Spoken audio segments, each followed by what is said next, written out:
Hey, what's going on, guys? So in this video, I am going to walk you through what does mute messages mean on Instagram. So let's start. Now, first, let's go ahead and open up Instagram. Now, if you tap on your messages here, let's choose a message. Let's say, for example, this one. If you tap on their names, there will be some options popping out.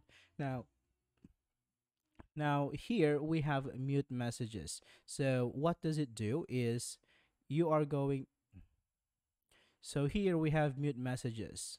Now what does it do is it is going to mute notification for this particular user. So when this user sends you a message, you would still receive it, but you will not get any notifications. Now to mute someone, you simply tap on the toggle.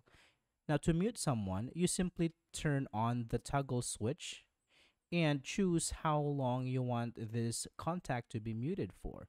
So, for this example, let's choose until I change it. And when you do this, the other person does not get any notification that they are being muted. So, that's it for this video, guys. I hope this is helpful, and I will see you next time.